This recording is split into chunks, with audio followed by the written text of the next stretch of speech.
Hello and welcome everyone.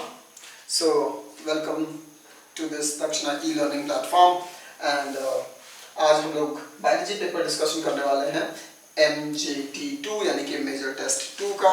Great. So let's start again. यहाँ पे 90 questions होंगे just like the NEET. Okay, और बिल्कुल ये जो क्वेश्चंस हैं वो नीट पैटर्न पे हैं. Full syllabus both 11th and 12th. Let us start. Question number 91. It says region of vertebrate eye where optic nerve passes out of the retina is called. ठीक है, तो देखिए हम लोग याद करेंगे. अगर हम लोग बात करें रेटिना की, आई बॉल कुछ ऐसा है यहाँ पर रेटिना, राइट. तो रेटिना जो है, रेटिना के पीछे से यहाँ से कुछ आपके जो भी ऑप्टिक नर्व्स हैं ये सब यहाँ से निकलते हैं. ये जो एरिया होता है इसको हम क्या बोलते हैं? Blind spot, right. यहाँ पे कोई भी आपके फोटो रिसेप्टर सेल्स नहीं होते हैं. ये निकल जाता है कहाँ? Optic nerve. करेक्ट. सो रेटिना का ये जो पार्ट है this is called blind spot. यहाँ पे कोई भी फोटो रिसेप्टर सेल्स नहीं है. यहाँ पे रेटिना इनफैक्ट डिसकंटिन्यूड है. यहाँ पे सिर्फ क्या है, आपके जो भी आपके गैंग्लियोनिक सेल्स हैं उनके नर्व फाइबर्स एग्जिट करते हैं फ्रॉम दिस पॉइंट. ऐसे एग्जिट करते हैं सारे के सारे नर्व्स. ओके, इसीलिए यहाँ पर कोई भी फोटो रिसेप्शन नहीं होगा. ये क्या होगा? आपका ब्लाइंड स्पॉट होगा. ग्रेट.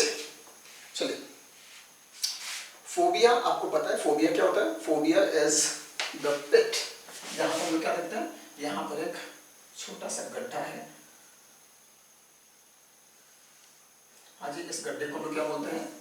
फोबिया सेंट्रालिस. और ये जो थिन्ड आउट रेटिना है, let me make it bigger and better for you. याद करेंगे कि आपका जो ह्यूमन आई था कुछ ऐसा था.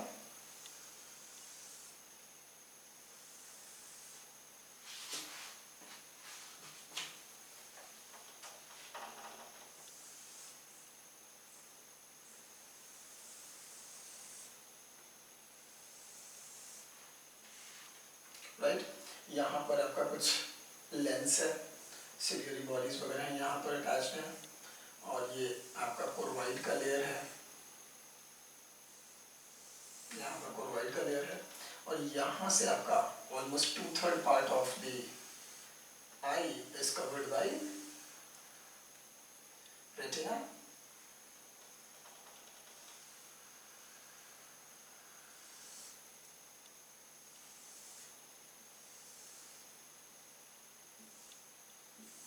यहाँ से ये सब कुछ बाहर निकलता है.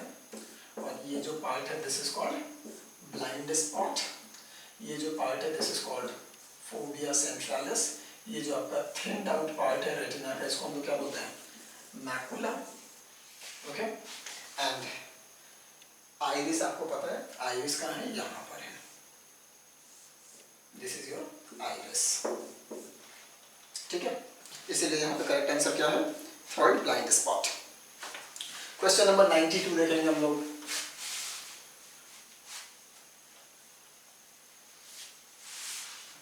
Question number 92. How many are correct statement about cockroach? The abdomen in both male and female consist of 10 segments. बिल्कुल सही बात है. कॉकरोच के दोनों सेक्सेस में जो एब्डोमिनल सेगमेंट है वो कितने सेगमेंट्स में है? 10 segments. Cockroach is nocturnal and omnivorous animal. Correct है. Anal cerci present both in male and female. This is also correct. Anal style is only present in male, right? Anal style is only present in male. Female में absent होता है. इसलिए जो E statement है वो गलत होगा.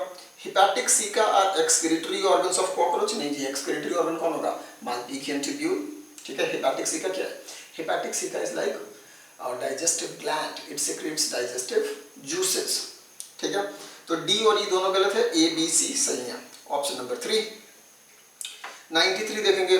Read the following statement A and B and choose the correct option regarding them. ठीक है, आपको करेक्ट ऑप्शन बताना है. ATS ribosome is found in mitochondrial chloroplast.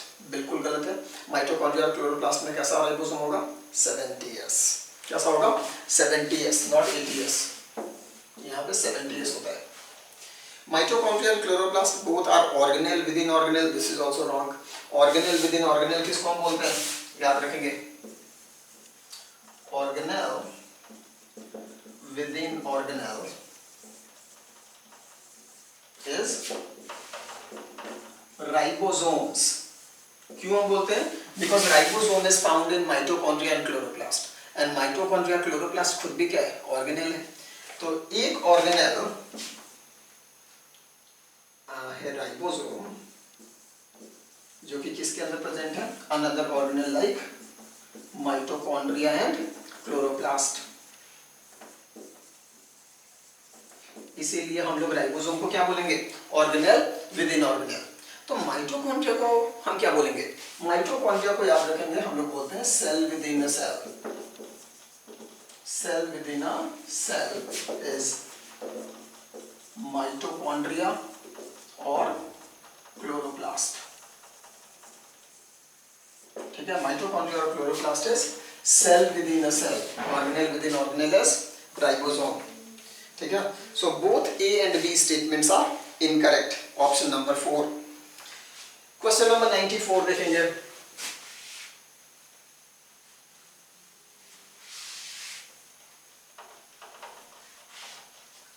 Question number 94. In accordance with their lifestyles, which are the adaptations evolved by parasite? ठीक है, तो parasite में कौन कौन से evolutions या adaptations हुए हैं in accordance to their lifestyle? और obviously उनका lifestyle क्या है? Parasitic. ठीक है, ऑप्शन देखते हैं. High reproduction capacity, yes. जो भी आपके parasites होते हैं उनका reproduction capacity क्या होता है? High. Well developed digestive system? No. Most of the endoparasites ने क्या किया है? अपना digestive system हटा दिया है, क्योंकि उनको digestion की जरूरत नहीं है. ठीक है, okay. Loss of unnecessary sense organs, ये गलत है. Sorry, this is correct. Loss of unnecessary organs, that is correct. Unnecessary जो भी उनके sense organs हैं उनको उन्होंने क्या किया? Remove कर दिया है. Like बहुत सारे endoparasites में eyes नहीं है, taste buds नहीं है, बहुत कुछ नहीं है. So they have removed it. Absence of suckers and hooks, this is incorrect. जो endoparasites या mostly जो parasites होते हैं उनमें hooks and suckers present है. ठीक है, so A and C correct है, B and D are incorrect. Option number 2 लगाएंगे. 95. Which of the following is not correctly matched? Euspongia, bath sponge, पता है? हाँ जी. Spongilla, freshwater sponge, this is also correct, पता है हमें. Scypha, Scypha को हम लोग साइकॉन बोलते हैं, या फिर हम इसको अर्न स्पॉन्ज बोलते हैं. ठीक है, याद रखेंगे. अर्न स्पॉन्ज या स्काइफा बोलते हैं हम इसको, साइकॉन बोलते हैं स्काइफा को. ग्लास रोप स्पॉन्ज हम किसको बोलते हैं? ये याद रखेंगे. ग्लास रोप स्पॉन्ज हम बोलेंगे हाइलोनीमा को. किसको बोलेंगे? हाइलोनीमा. ठीक है, तो थर्ड इज इनकरेक्ट और यही आपका करेक्ट आंसर होगा. फोर्थ ऑप्शन भी देख लेते हैं. क्लियोना, क्लियोना को बोरिंग स्पॉन्ज हम लोग बोलते हैं, that is correct. Okay, so option number 3. 96 देखिए. प्रियॉन्स प्रोटीनेशियस इन्फेक्शियस एजेंट होते हैं. प्रियॉन्स, हाँ जी, आपने पढ़ा है मैड काउ डिजीज. ओके, या फिर आपने पढ़ा है क्रेजुफेट जैकॉब्सन सिंड्रोम, या फिर आपने पढ़ा है कुरू डिजीज, स्क्रेपी डिजीज. ये सब किसकी वजह से हो रहा है? Because of prions. प्रियॉन्स क्या होते हैं? This are misfolded infectious proteins. Okay. TMV, tobacco mosaic virus. Okay, और टोबैको मोजाइक वायरस का जो जीनोम होगा वो कैसा होगा? Single stranded RNA, single copy of single stranded RNA. 5174 bacteriophage, इसका जो जीनोम होता है वो डीएनए होता है, लेकिन याद रखेंगे it is single stranded DNA, double stranded नहीं होगा, सिंगल स्ट्रैंडेड डीएनए होगा. And viroids, viroids are free infectious low molecular weight RNA molecule. ठीक है, करेक्ट आंसर क्या लगेंगे? Option 3. 97. Adam's apple represents. Adam's apple किसको रिप्रेजेंट कर रहा है? देखिए, Adam's apple is only found in male. हाँ जी, ऑन प्यूबर्टी जो मेल का वॉइस बॉक्स होता है वो एनलार्ज हो जाता है, बाहर की तरफ प्रोट्रूड कर जाता है, और इसको हम क्या बोलेंगे, एडम्स एप्पल। किसकी वजह से होता है? बिकॉज ऑफ ग्रोथ और more growth of thyroid cartilage of the larynx या वॉइस बॉक्स। ठीक है, तो किसकी वजह से हो रहा है? Thyroid cartilage of larynx. Option number 3 लगाएंगे। 98 देखेंगे, which of the following is commonly observed in gymnosperms but not observed in dicot plant? ठीक है, जिम्नोस्पर्म में दिख रहा है लेकिन डाइकॉट प्लांट में नहीं दिख रहा है। क्या होगा? ट्रैकेट्स, ट्रैकेट्स जिम्नोस और डाइकॉट दोनों में होगा, वेसल्स दोनों में होंगे। Sieve cells, sieve cells are nucleated cells, okay, और इन जिम्नोस्पर्म आपको सीव सेल प्रेजेंट होगा, सीव ट्यूब एलिमेंट में ये कन्वर्ट नहीं होता है, सो सीव सेल प्रेजेंट होगा। लेकिन डाइकॉट में क्या होगा? सीव सेल मैच्योर होकर के किस में कन्वर्ट हो जाएगा? इन सीव ट्यूब एलिमेंट। ओके, तो डाइकॉट में आपको सीव ट्यूब एलिमेंट देखने को मिलेगा, लेकिन जिम्नोज में आपको क्या देखने को मिलेगा? Sieve cells. Okay, so third is found in gymnos but absent in dicot. ठीक है, कॉम्पैनियन सेल दोनों में होंगे। ओके, सो ऑप्शन नंबर 3 लगाएंगे। 99, क्वेश्चन नंबर 99 देखेंगे, इन अल्कोहल फर्मेंटेशन। ठीक है, हम किसकी बात कर रहे हैं? अल्कोहल फर्मेंटेशन की। अब अल्कोहल फर्मेंटेशन क्वेश्चन देखिए, अल्कोहल फर्मेंटेशन में होता क्या है? ग्लूकोज, ग्लूकोज कन्वर्ट होगा फ्रक्टोज 1,6 बिस्फॉस्फेट, राइट, और ये फ्रक्टोज 1,6 बिस्फॉस्फेट विल डिसोसिएट, ये डिसोसिएट कर देगा किसमें? Dihydroxy acetone phosphate and phosphoglyceraldehyde, correct. और ये जो 3-फॉस्फोग्लिसरॉल्डिहाइड है ये दोनों के दोनों क्या है? एक दूसरे के आइसोमर्स हैं। ठीक है, 3-PGAL फाइनली कन्वर्ट हो जाएगा किसमें? Into pyruvic acid,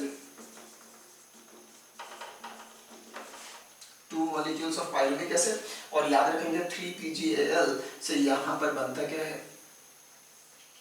2 moles of NAD plus will be converted into 2 moles of NADH plus H plus 2H plus, okay, यहाँ पे H plus लगता है, या अच्छा, इस पूरे प्रोसेस में हम लोग क्या देखते हैं कि जो 2-फॉस्फोपाइरुविक एसिड है is converted into 2 molecules of acetaldehyde, 2 moles of acetaldehyde, और जब ये एसिटल्डिहाइड बनता है तो इसमें से हम लोग देखते हैं कि 2 मॉलिक्यूल्स ऑफ CO2 क्या होगा? रिलीज होगा। ठीक है, एसिटल्डिहाइड फिर कन्वर्ट होगा किसमें? इनटू 2 मोल्स ऑफ एथेनॉल, और ये जो कन्वर्जन है ये करेगा अल्कोहल या अल्कोहलिक डिहाइड्रोजनेज एंजाइम। ओके, और ये क्या करता है? NAD को वापस क्या करेगा? ऑक्सीडाइज करेगा। ठीक है, ये हमने पढ़ रखा है इन case of alcoholic fermentation, right, ये होता है। अब यहाँ पर देखिए, ये NAD क्या हुआ? रिड्यूस हुआ, यानी कि PGAL से इलेक्ट्रॉन इसने क्या किया? गेन किया, रिडक्शन हुआ। ठीक है, यानी कि PGAL क्या बन गया यहाँ पर? इलेक्ट्रॉन डोनर, याद रखेंगे। ठीक है, और ये देखिए NAD वापस से ऑक्सीडाइज हो रहा है, यानी कि इसने अपना इलेक्ट्रॉन यहाँ पर दिया है किसको? एसिटल्डिहाइड को। तो एसिटल्डिहाइड क्या हो गया?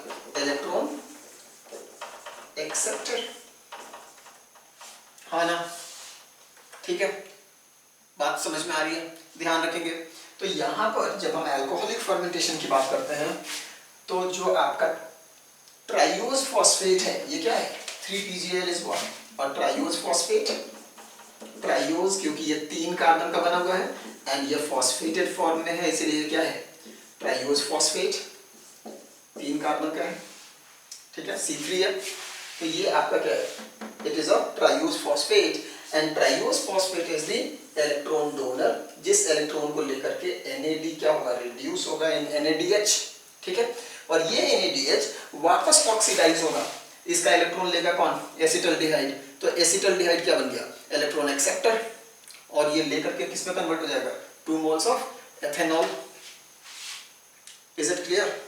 इसका मतलब क्या है, जो आपका फर्स्ट स्टेटमेंट है, triose phosphate is electron donor while acetaldehyde is electron acceptor, ये बिल्कुल करेक्ट स्टेटमेंट है, याद रखेंगे, ये पाथवे याद रखेंगे, ठीक है।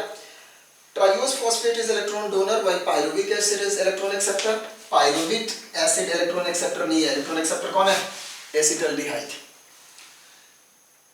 There is no electron donor, बिल्कुल इलेक्ट्रॉन डोनर है यहाँ पर, and oxygen is the electron acceptor, electron acceptor oxygen होगा लेकिन एरोबिक रेस्पिरेशन में, फर्मेंटेशन में नहीं, ओके, इसीलिए करेक्ट आंसर क्या लगाएंगे, फर्स्ट। आई होप आपको ये समझ में आ गया होगा।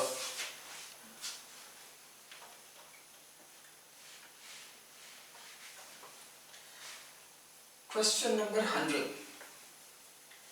देखिए जो 100th क्वेश्चन है, it is about the lymphatic system, okay, let's C.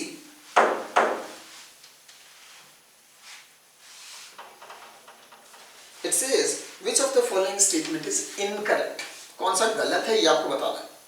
Lymph is colourless fluid containing specialised lymphocytes, it is colourless and it has lymphocytes, so ये करेक्ट स्टेटमेंट है, okay.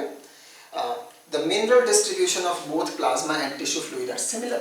Tissue fluid is nothing but lymph, हाँ जी, और lymph and blood plasma का जो mineral distribution होता है वो similar होता है. This is also a correct statement. Thoracic duct drains the lymph into subclavian vein. This is a correct statement, याद रखेंगे, ठीक है। तो हम लोग बात करते हैं जब lymphatic system की, तो यहाँ पर finally 2 lymphatic ducts होते हैं, ओके, 2 लिम्फेटिक डक्ट होते हैं, एक होता है right lymphatic duct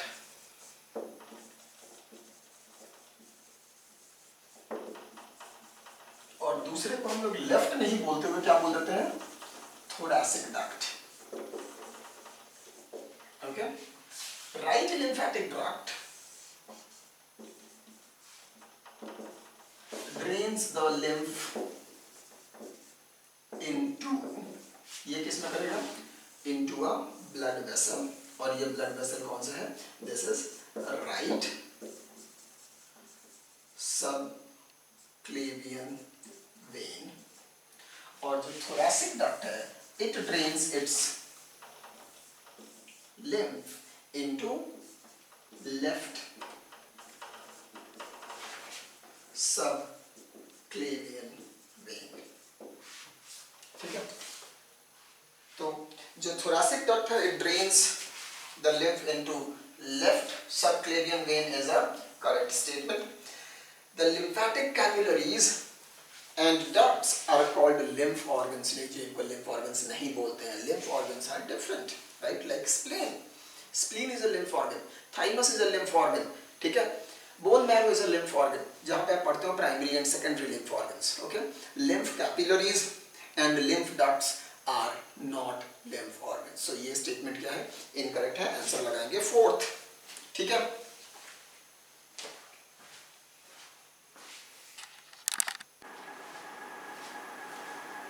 question number 101 देखेंगे।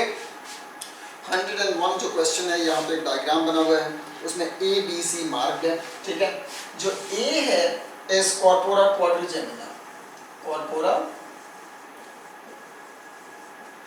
Quadrigemina, right. और कॉर्पोरा क्वाड्रिजेमिना के बारे में हम क्या जानते हैं, corpora quadrigemina controls your visual and auditory pathway, दोनों में इसका रोल है, ओके। सो विजुअल पाथवे से ये पिपिलरी रिफ्लेक्स को करता है और ऑडिटरी रिफ्लेक्स, दोनों को कंट्रोल करता है कौन, कॉर्पोरा क्वाड्रिजेमिना, ठीक है। तो दोनों पाथवे में एक कंपोनेंट है कॉर्पोरा क्वाड्रिजेमिना। बी दिया हुआ है सेरिबेलम, और सेरिबेलम के बारे में हम लोग जानते हैं, it does involuntary control of voluntary muscles. हाँ जी, आई नो ये थोड़ा अलग सा साउंड कर रहा है कि वॉलेंटरी मसल का इनवॉलेंटरी कंट्रोल कैसे हो सकता है, लेकिन होता है to keep your body in a fixed axis, या फिर to maintain your body posture and body balance. ठीक है, तो हमारे बॉडी बैलेंस को बनाए रखने के लिए सेरिबेलम क्या करता है, involuntary control of voluntary muscles. ठीक है, एंड सी यहाँ पे दिया हुआ है medulla oblongata.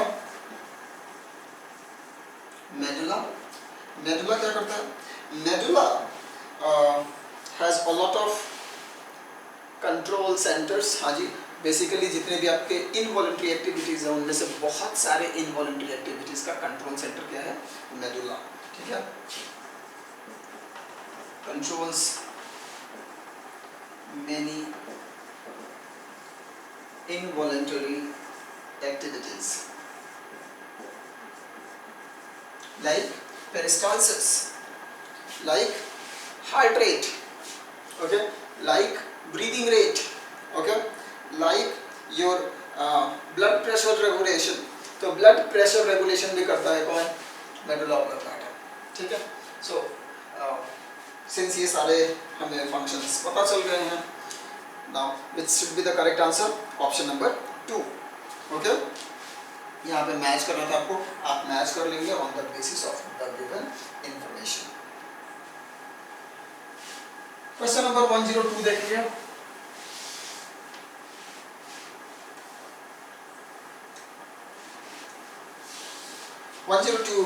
which of the following statement is true for color blindness। okay, याद रखेंगे जो कलर ब्लाइंडनेस होता है, color blindness is a X-linked recessive disorder। ठीक है, X-linked recessive disorder, इसीलिए ज्यादा कौन अफेक्टेड होंगे, males, females will be carrier. Okay, females are less affected, males are more affected. Correct. अब देखिए, it is due to mutation in certain genes present on Y chromosome, गलत है, किस पे होगा, एक्स क्रोमोसोम पर। It occurs in about 8% female and about 0.4% male, नहीं जी उल्टा होगा। हाँ जी, इनफैक्ट मेल्स में ज़्यादा अफेक्ट करेगा, फीमेल्स में रेयर होगा। The son of a woman who carries the gene has 50% chance of being colour blind, this is correct. हाँ जी, क्योंकि अगर मदर कैरियर है, देखिए इफ मदर की बात करें हम लोग, इफ मदर इज कैरियर मतलब जीनोटाइप कैसा होगा, एक एक्स पे कलर ब्लाइंडनेस का जीन होगा, दूसरे पे क्या होगा, नॉर्मल होगा। So she will produce two type of gametes, one with CB and one with normal X. अगर ये एक्स एक मेल को जाता है तो क्या बनेगा, कलर ब्लाइंड सन, और अगर इससे बनेगा तो क्या होगा, नॉर्मल सन। दो सन में से एक सन क्या है, कलर ब्लाइंड, यानी कि चांसेस कितने हो गए, 50%। ओके, यहाँ पे हम लोग सिर्फ सन की बात कर रहे हैं, याद रखेंगे। ठीक है, तो एक कैरियर वुमन हैज 50% चांसेस कि उसका जो बेटा होगा वो क्या होगा, colour blind. Okay, and remaining 50% क्या होगा कि उसका बेटा क्या होगा, नॉर्मल। 50% केस है यहाँ पे।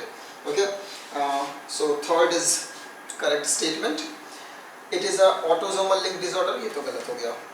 103 देखेंगे, question number 103, in which of the following cell walls form two thin overlapping cells which fits together in a shoe box। क्या बनता है यहाँ पर, फिस्ट्यूल की बात कर रहे हैं, we are talking about diatoms। हाँ जी, आपने पढ़ रखा है diatoms in protista, आपने पढ़ा था क्राइजोफाइसी। ओके, और वहाँ पे आपने पढ़ा था डाइटम्स, और डाइटम्स में आपने क्या पढ़ा था, जो सेल वॉल होता है वो आपका, उसको हम लोग फ्लोस्ट्यूल कहते हैं। यहाँ पर दो पार्ट में सेल वॉल बना हुआ है, एक बड़ा एक छोटा, ठीक है, और ये दोनों फिक्स रहते हैं like a soap box like structure, ऐसा होता है।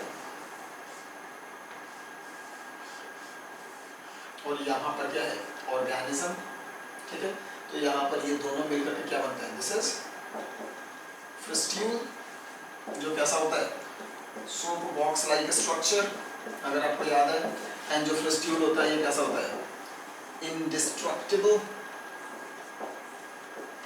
जिससे क्या बनेगा आपका, जो आगे चल करके after death of the organism, ये जो फ्रिस्ट्यूल है ये बनाएगा डाइएटोमेसियस अर्थ का, डाइएटोमेसियस अर्थ का फॉर्मेशन करता है, करेक्ट। सो आंसर क्या लगाएंगे, डायटम्स, ठीक है, great. Question number 104, ball and socket joint can be seen in shoulders, ठीक है, फैक्ट है ये, याद रखेंगे। तो shoulder joint and the hip joint दोनों किसका एग्जांपल है, बॉल एंड सॉकेट के। यहाँ पर जो डिग्री ऑफ फ्रीडम है सबसे अधिक है, ठीक है, जो मूवमेंट है वो सबसे अधिक होता है। 105, if the plasmid in the bacteria does not have any insert then the colonies produce, ठीक है। देखो बेटा, ऑप्शंस पढ़ के हमें पता है कि यहाँ पर जो वेक्टर लिया गया है वो PUC19 वेक्टर है। वेक्टर कौन सा है यहाँ पर, PUC19, और इसमें हमने क्या देखा था, यहाँ पर ऑरिजिन ऑफ रेप्लिकेशन है, रॉप जीन है, यहाँ पर एक एंटीबायोटिक रेसिस्टेंस का जीन है, दैट इज एम्प रेसिस्टेंस, और यहाँ पर आपके पास एक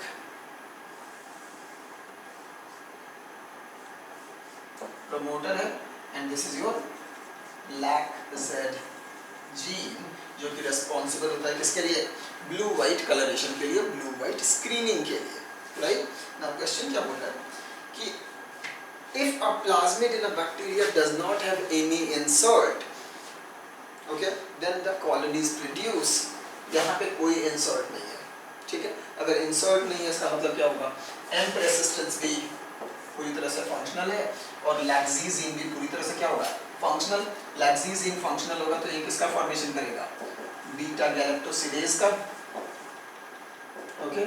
एंड बीटा गैलेक्टोसिडेज जो एंजाइम है ये क्या करेगा, it will convert the X-gal, a chromogenic substrate, into blue color compound, blue molecule, जिसकी वजह से क्या होगा, जिसकी वजह से जो कॉलोनीज होंगी, हाँ जी, colony will become blue colony, okay. So if there is no insert, then the colony will be blue in color, किसके प्रेजेंस में, X-gal के प्रेजेंस में, ठीक है। So blue color in presence of X-gal, option 1 जो है वो बिल्कुल करेक्ट है। No colour in presence of X-gal कब होगा, जब लैक्सीजीन का इंसर्शनल इनएक्टिवेशन हो जाए, यानी कि इसके अंदर क्या आ जाए, इंसर्ट आ जाए, okay. Blue colour in the absence of X-gal, अगर X-gal क्या है, सबस्ट्रेट है, it is chromogenic substrate, substrate ही नहीं होगा तो कलर कहाँ से आएगा, ठीक है, तो सबस्ट्रेट तो चाहिए। Blue colour in presence of lactose, lactose अगर होगा तो वो ग्लूकोज गैलेक्टोज में टूटेगा, जो कि कोई कलर नहीं देगा, तो फोर्थ ऑप्शन भी नहीं होगा, ठीक है। Option number 1 is correct answer, ठीक है। याद रखेंगे ये जो आइडिया है ये ब्लू व्हाइट स्क्रीनिंग की आइडिया है, PUC19 वेक्टर में हमें ये देखने को मिलता है, याद रखेंगे। From NEET perspective it is important topic, हाँ जी, यहाँ से क्वेश्चन पूछा जा सकता है, बहुत अच्छी प्रोबेबिलिटी है कि इससे क्वेश्चन आपके पेपर में हो, okay. So just keep a note of it.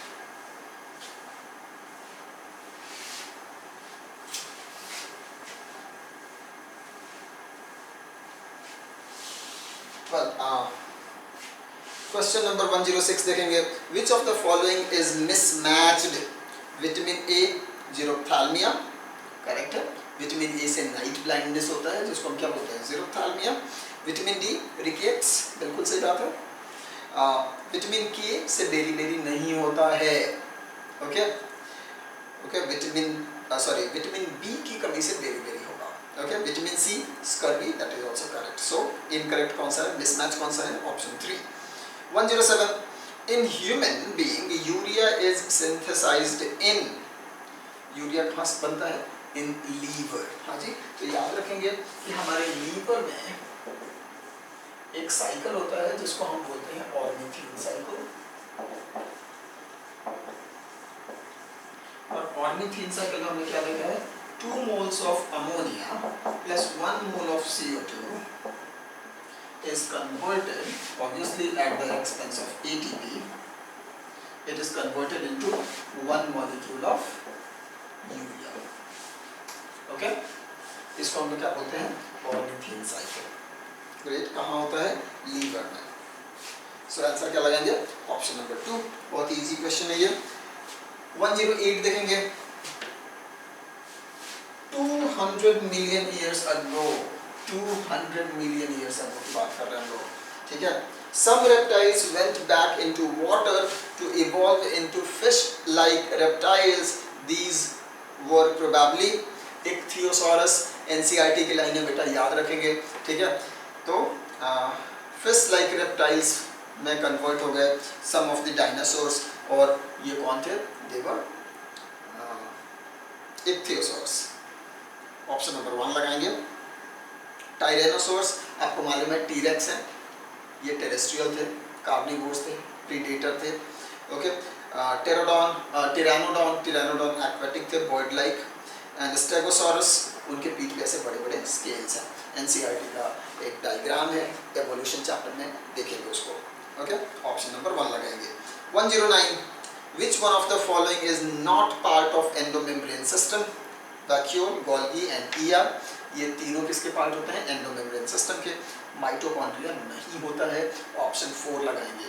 याद रखेंगे एंडोमेम्ब्रेन सिस्टम में ER, GC, वैक्यूल, लाइसोसोम ये सब आएंगे. ओके. 1010 देखेंगे, sorry 110. The source of biofertilizers, bacteria, yes. Fungi, yes. Cyanobacteria, yes. All of the above लगाएंगे, option 4. 111. If you go back in the history approximately 4,000 million years back, 4,000 million years back यानी कि 4 billion years back, इसका मतलब क्या है, अर्थ का Inception कब हुआ है, 4.5 billion years back. और हम बात किसकी कर रहे हैं, 4 billion years back यानी कि 500 million years after the origin of earth. ठीक है. When atmosphere was reducing, the organisms present were the first cells. हाँ जी, लाइफ अभी ओरिजिनेट हुई थी. and the first cells formed were chemoheterotrophs and anaerobic. याद रखिए क्या थे ये, chemoheterotrophs थे and anaerobic. ऑप्शन नंबर 3 लगाएंगे. 112. The drawing below shows a cell whose diploid chromosome number of 4. The cell is N. हाँ जी, तो यहाँ पर क्लियरली देखिए जो 2 यहाँ पर N की वैल्यू क्या है, 2 है. ओके. और ये सेल 2N स्टेट में है, तो N की वैल्यू 2 है, तो 2N की वैल्यू कितनी हो जाएगी, 4. इसीलिए टोटल नंबर ऑफ क्रोमोसोम्स कितने हैं, 4. और ये जो क्रोमोसोम्स हैं, होमोलोगस जो पेयर है वो सेपरेट हो रहा है यहाँ पर. और होमोलोगस पेयर कब सेपरेट होता है, एनाफेज 1 में. ठीक है. सो आंसर क्या लगाएंगे, फर्स्ट एनाफेज ऑफ मियोसिस यानी कि anaphase 1. Option number 3. 113. State of permanent contraction of muscle due to non-availability of ATP, detachment of myosin from actin, referred as. ठीक है. तो अगर ATP की कमी की वजह से परमानेंट कॉन्ट्रैक्शन ऑफ मसल्स हो रहा है तो इसको हम बोलेंगे रिगर मॉर्टिस. ठीक है. After death the cells are depleted of ATP. हाँ जी, मेटाबॉलिज्म नहीं हो रहा है तो ATP नहीं बन रहा है, ATP खत्म हो जाएगा. उसकी वजह से जो क्रॉस ब्रिज बना होगा वो क्रॉस ब्रिज बना रह जाएगा, वो कभी भी टूटेगा नहीं. एंड मसल जो है एक पर्टिकुलर पोजीशन में क्या हो जाता है, लॉक हो जाता है. ठीक है. और इसकी वजह से बॉडी बिल्कुल स्टिफ हो जाएगी. जिस पोजीशन में है उसी पोजीशन में बॉडी भी क्या हो जाएगी, स्टिफ या लॉक हो जाएगी. इसी कंडीशन को हम क्या बोलते हैं, रिगर मॉर्टिस. ठीक है. Option number 2. ओके. 114 देखेंगे. 114. When two or more organs perform a common function by their dash and or dash interaction, they together form an organ system. देखिए, जब two or more organs perform a common function by their physical and or chemical interaction, they together form organ system. ठीक है जी। जैसे कि अगर हम लोग बात करें डाइजेस्टिव सिस्टम की, तो डाइजेस्टिव सिस्टम के जब डिफरेंट ऑर्गन्स होते हैं, they are physically interacting with each other and they are also interacting chemically. ठीक है, जैसे स्टमक एंड इंटेस्टाइन, ये फिजिकली अटैच्ड है, फिजिकली इंटरैक्ट कर रहे हैं और केमिकली भी इंटरैक्ट कर रहे हैं by the help of certain hormones like secretin, GIP, okay, या फिर CCK, cholecystokinin, okay, there are so many hormones, gastrin. तो ये जो आपके ऑर्गन्स हैं डाइजेस्टिव सिस्टम के, ये फिजिकली एंड केमिकली दोनों तरीके से इंटरैक्ट कर रहे हैं। लेकिन थिंक ऑफ एंडोक्राइन सिस्टम, ठीक है, एंडोक्राइन सिस्टम में जो ऑर्गन्स हैं वो एक दूसरे से फिजिकली इंटरैक्ट नहीं करते बल्कि केमिकली इंटरैक्ट करते हैं। करेक्ट? तो आंसर क्या लगाएंगे? ऑप्शन नंबर 1, फिजिकल और chemical. 115. Large empty colorless cells present on upper surface of grass leaves are bulliform cells. ठीक है, इनको हम क्या बोलते हैं? bulliform cells. देखो, पैलिसेड पैरेन्काइमा, स्पॉन्जी पैरेन्काइमा दोनों ग्रीन कलर के सेल्स होते हैं। यहाँ पर फोटोसिंथेसिस होगा। एसेसरी सेल्स भी आपके क्या होंगे? कलरलेस होंगे, लेकिन ये लार्ज सेल्स नहीं होते हैं। ठीक है, और ये अपर सरफेस पे नहीं बल्कि लोअर सरफेस पे प्रेजेंट होंगे जहाँ स्टोमाटा होगा। ठीक है,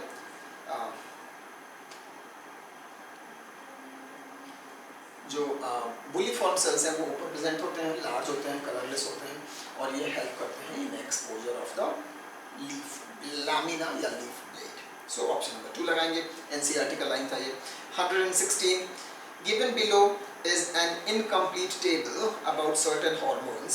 Select the option that correctly fills the blank A, B and C. A जो ग्लैंड है, सिक्रीशन में है oestrogen, maintain secondary sexual character. Oestrogen कौन करेगा? ओवरी। हाँ जी, ईस्ट्रोजन कौन करता है? Ovary. Alpha cells of islet of Langerhans क्या सिक्रीट करेंगे? Glucagon, okay, and it raises blood sugar level. Anterior pituitary, over secretion leads to gigantism. Anterior pituitary क्या सिक्रीट करता है? GH, ग्रोथ हार्मोन, जिसके हाइपर सिक्रीशन या over secretion से क्या होता है? जिगेंटिज्म। तो A is ovary, B is glucagon and C is growth hormone. Option number 2. 117. A same sense mutation in a given gene changes a codon in mRNA into, देखो बेटा ये बहुत अच्छा क्वेश्चन है, जरा समझेंगे यहाँ पर।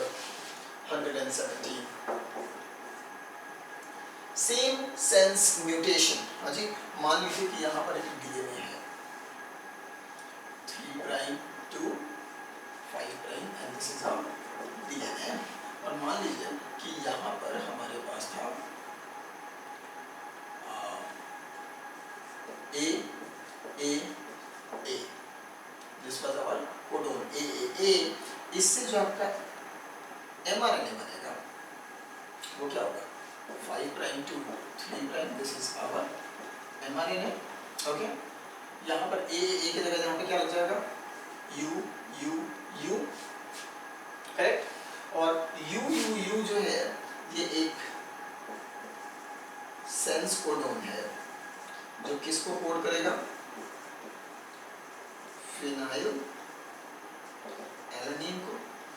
ठीक है, सपोज कीजिए कि यहाँ पर म्यूटेशन हो गया। क्या हो गया है? म्यूटेशन। हाँ जी, और म्यूटेशन की वजह से अब AAA की जगह बन गया है AAG। ओके, तो यहाँ पे म्यूटेशन हुआ है, अब क्या बन गया है? AAG। AAG से जो कोडोन बनेगा वो क्या बनेगा?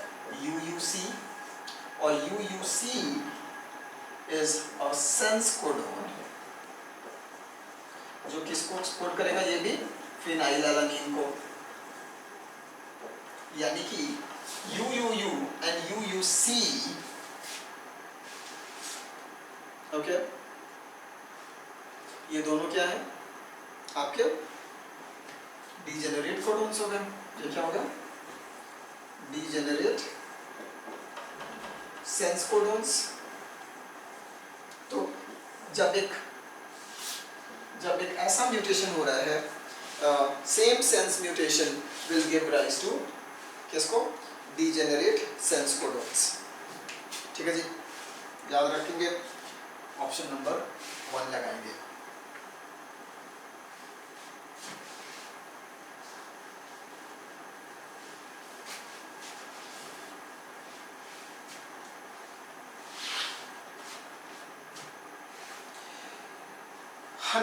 देखेंगे, Parbhani Kranti is a variety of lady finger resistant to yellow mosaic virus. ठीक है, एनसीईआरटी का लाइन है, याद रखेंगे। 119 डीएनए डबल हेलिक्सेस कैसा होता है कॉम्प्लीमेंट्री एंड एंटी पैरेलल। एक स्ट्रैंड 5 प्राइम टू 3 प्राइम है, तो दूसरा क्या होगा 3 प्राइम टू 5 प्राइम। ओके, हमेशा एंटी पैरेलल होंगे और हमेशा क्या होंगे कॉम्प्लीमेंट्री होंगे, तभी इन दोनों के बीच में क्या होगी बेस पेयरिंग होगी। ठीक है, 120 तो आपको करेक्ट पेयर्स बताने हैं ना। आपको पता है कि इन विट्रो टेक्निक कौन है और इन वीवो टेक्निक कौन है। इन विट्रो में कौन कौन आता है, अगर हम लोग बात करते हैं ART की असिस्टेड रिप्रोडक्टिव टेक्निक्स की, इसमें कुछ इन वीवो होते हैं, कुछ इन विट्रो होते हैं। In vivo, in vitro. In vivo में कौन कौन आएगा, गिफ्ट, आर्टिफिशियल इंसेमिनेशन, या फिर हम लोग इसी को बोलते हैं इंट्रा यूटेराइन इंसेमिनेशन। ठीक है, इन विट्रो में कौन आएगा, इन विट्रो में जिफ्ट, जाइगोट इंट्राफैलोपियन ट्रांसफर, या फिर IUT इंट्रा यूटेराइन ट्रांसफर, या फिर हम लोग किसकी बात करते हैं, we talk about ICSI intracytoplasmic sperm injection. ये तीनों क्या है इन विट्रो और ये क्या है इन विवो। याद रखेंगे, करेक्ट आंसर क्या लगाएंगे, ऑप्शन नंबर 1। 121 देखेंगे, when the margins of sepals or petals overlap one another but not in any particular direction। हाँ जी, अगर कोई पर्टिकुलर डायरेक्शन नहीं है तो हम इसको कैसा एस्टिवेशन बोलेंगे, इम्ब्रिकेट एस्टिवेशन। क्या बोलेंगे, इम्ब्रिकेट एस्टिवेशन। ठीक है, ऑप्शन नंबर 3 याद रखना है आपको। 122 P wave and QRS complex in ECG respectively represent। P wave किसको करेगा, P wave करता है, याद रखेंगे अगेन फिर से, जो P wave है ये करेगा ऑरिकुलर डीपोलराइजेशन, ओके,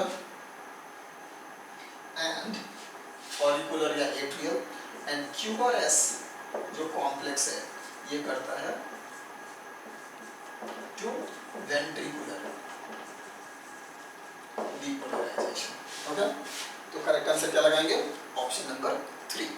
ठीक है बेटा, ये सब ECG के क्वेश्चंस हैं, ये सब इंपॉर्टेंट हैं, ये सब ध्यान रखेंगे, ये टॉपिक्स रिवाइज कर लेंगे अगर आपका क्लियर नहीं है तो। क्लियर है, वेल एंड गुड। 123 देखेंगे, अगेन NCERT क्लास 12 इकोलॉजी का क्वेश्चन है ये, इन्वायरमेंटल इश्यूज चैप्टर का लास्ट चैप्टर जो है आपका। ठीक है, और ये डायग्राम बेस्ड क्वेश्चन है। इसमें D क्या है, concentration of the pollutant, A point of sewage discharge, B जो है दैट इज डिसॉल्व्ड ऑक्सीजन जो कि ओवर द टाइम क्या होगा इंक्रीज होगा ट्रीटमेंट की वजह से, एंड C क्या है BOD बायोलॉजिकल ऑक्सीजन डिमांड। जो BOD होगा वो इनिशियली पॉल्यूटेड वाटर का बढ़ा होगा, जैसे जैसे वाटर क्लीन होगा जो BOD है वो डिक्रीज करेगा। ठीक है, एंड DO इंक्रीज करेगा। सो ऑप्शन नंबर 2 लगाएंगे। 124 क्वेश्चन में जरा सुन लेंगे, देखिए 124 ओविपेरस जो है ये मैच करेगा आपका प्रोटोथेरियन से, prototherian mammal like your echidna या फिर डक बिल्ड प्लैटिपस। हाँ जी, प्लैटिपस। या स्पाइनी एंटीटर, ये कौन से मेंबर्स होते हैं? प्रोटोथेरियंस। तो ये सारे के सारे क्या होते हैं? एग लेइंग मैमल्स, ओविपारस होंगे। Odd toed mammals like horse, हाँ जी, ये किस कैटेगरी से बिलोंग करेंगे? ये करेंगे पेरिसोडैक्टाइला।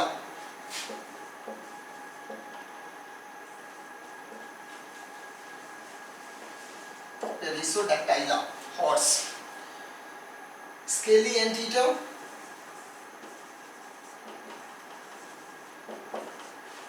स्केली एंटीटर, इसका जीनस जो होता है वो होता है फोलिडा, फोलिडोटा। ये क्या है? जीनस है, genus of scaly anteater. And marsupium क्या होंगे? Metatherians. Marsupium like kangaroo belongs to metatherians. These are metatherian mammals. ठीक है, तो आप बोलोगे हम कौन से मैमल्स हैं? Humans are eutherians. याद रखेंगे, ह्यूमंस कैसे हैं? We are eutherians. Okay, so 124 answer क्या लगाएंगे? Option number 3।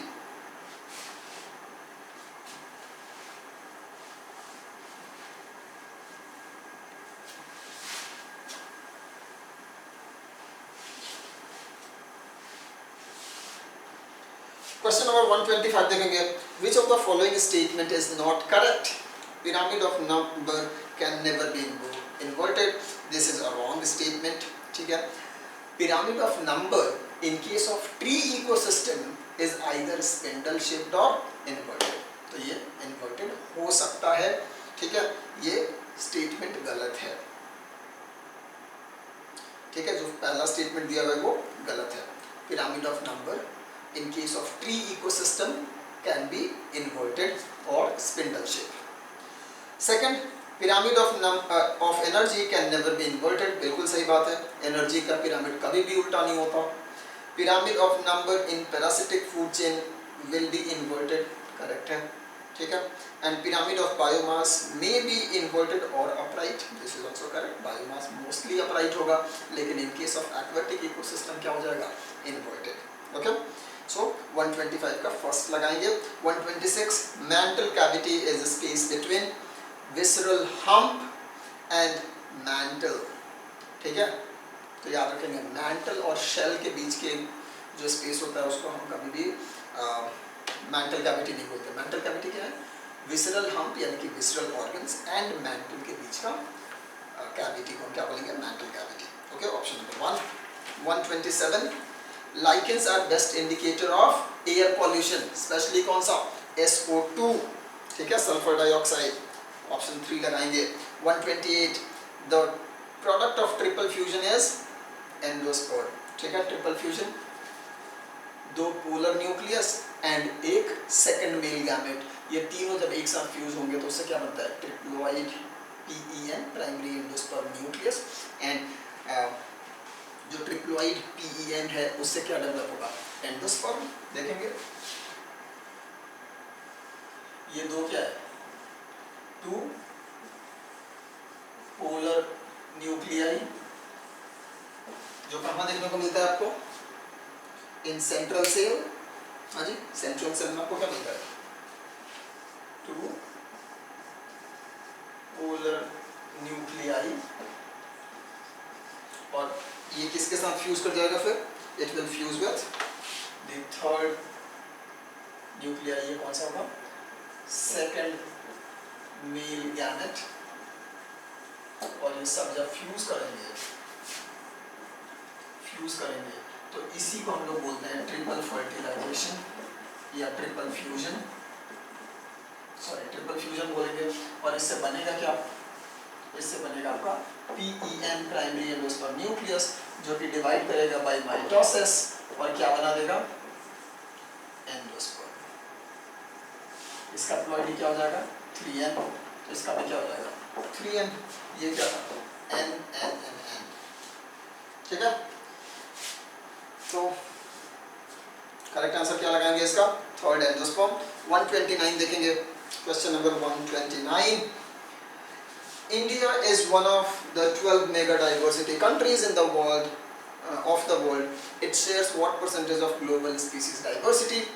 तो India is one of the 12 mega diversity country because despite having 2.4% of global land area, it supports 8.1% of global biodiversity.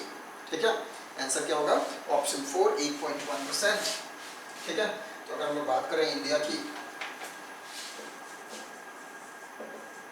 तो India has 2.4% of global land area but 8.1% of global biodiversity, और इसीलिए India is one of the 12 mega diversity countries. Okay, option 4। 130 देखिए, question number 130। Primate ancestor originated in, primate ancestor कब originate किया? Okay, so they have originated in Paleocene epoch, Paleocene epoch of Cenozoic era। ठीक है, data है, याद रखेंगे कब हुआ है? Paleocene epoch of Cenozoic era, and Cenozoic era का ये वेरी फर्स्ट एपॉक है, पहला एपॉक है ये। ठीक है,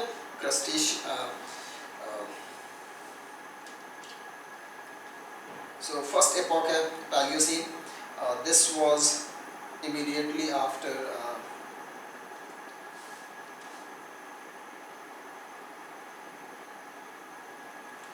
Mesozoic। ओके, और Mesozoic का भी लास्ट जो आपका पीरियड है that was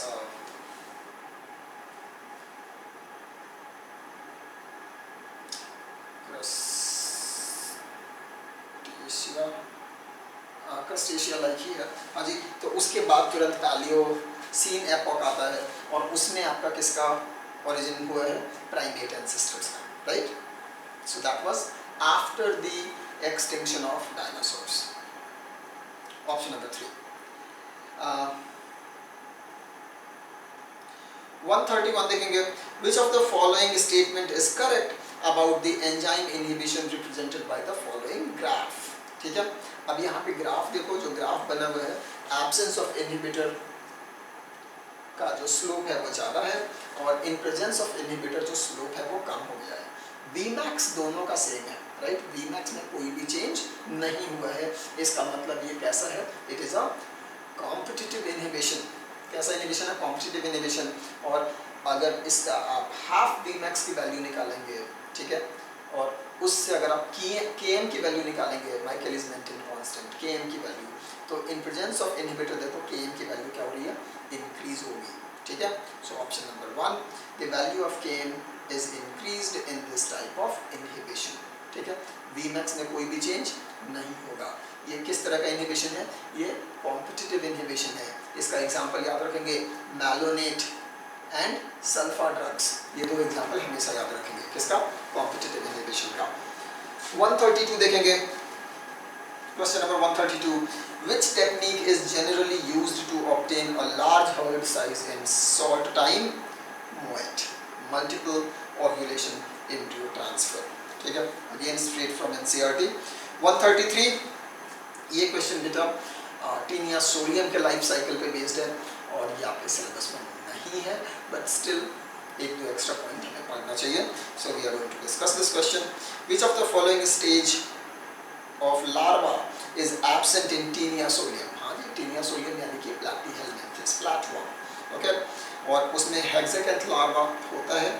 bladder worm, bladder worm एक लार्वा है जिसका एक्चुअली नाम क्या है? सिस्टिसर्कस। ओके, सो सिस्टिसर्कस या ब्लैडर वर्म क्या है? एक लार्वा है टीनिया सोलियम का, तो ये भी सही है। सर्केरिया, सर्केरिया बेटा टीनिया सोलियम का लार्वा नहीं होता है, किसका होता है? ट्रिमेटोडा का होता है।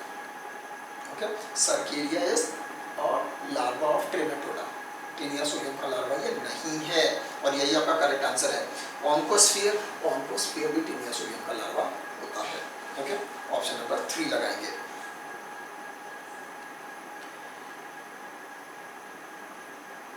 ओके, 134 देखेंगे, according to Alexander von Humboldt in the graph of species area relation of area A, B and C, which of the following area was steeper slope and maximum species richness respectively।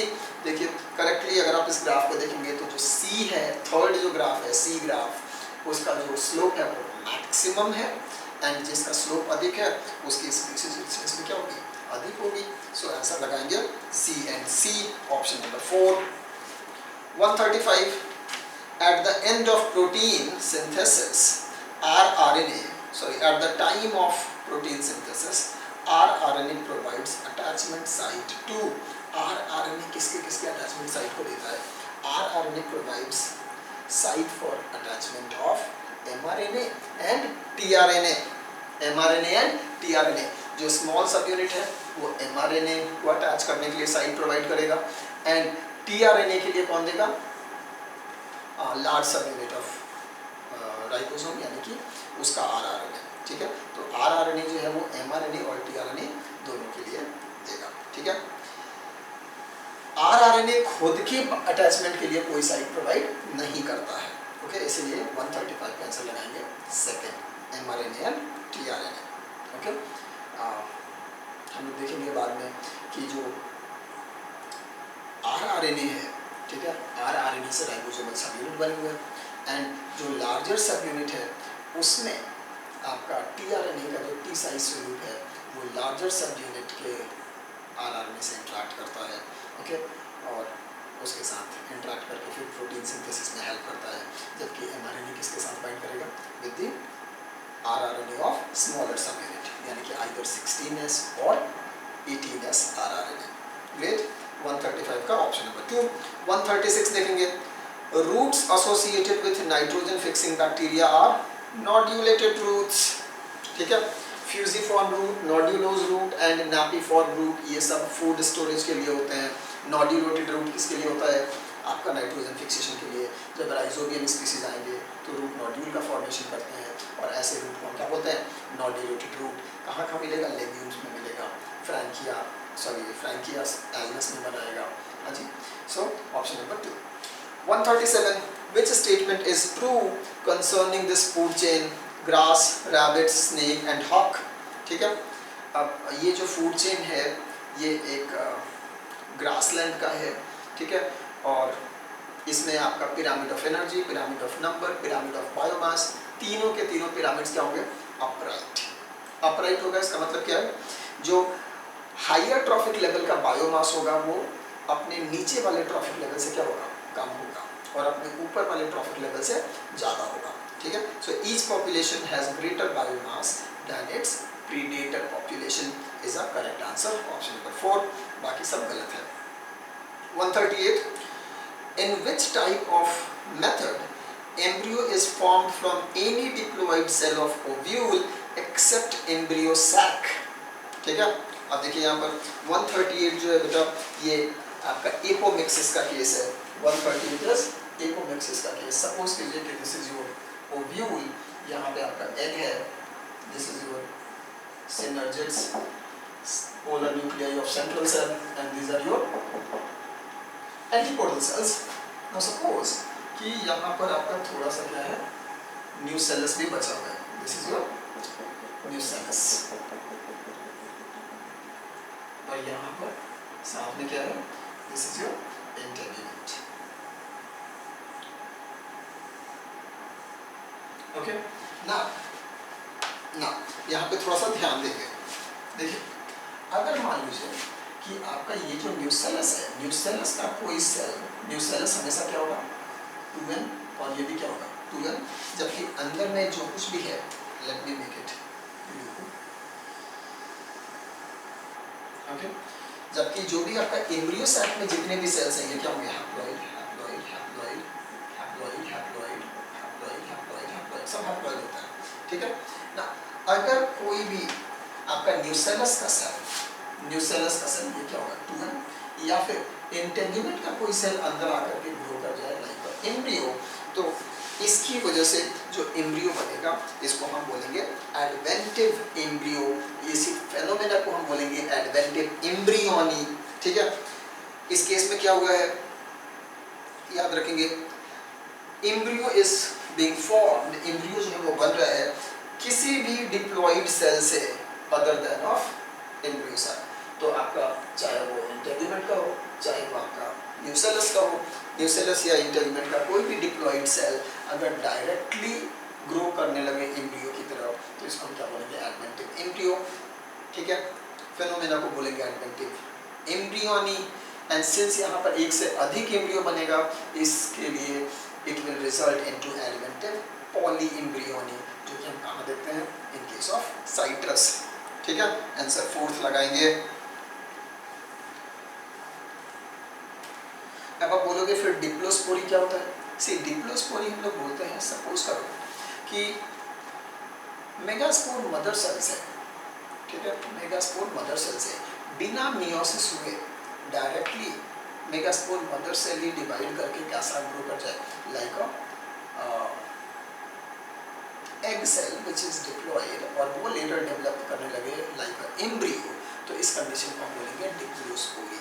ठीक है, if megaspore is formed from the megaspore mother cell without meiosis, बिना meiosis का बन जाए, तो जो megaspore बनेगा वो कैसा होगा, 2n, और इसको हम क्या बोलेंगे, डिप्लोस्पोरी।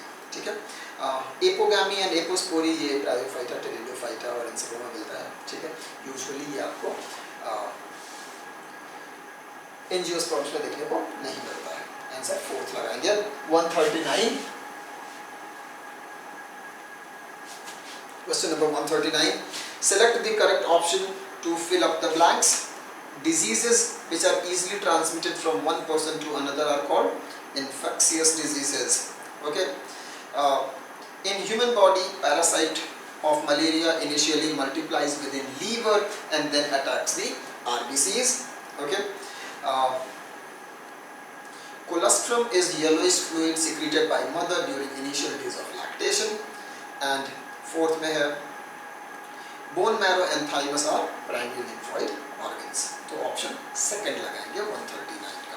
ठीक है, 140, द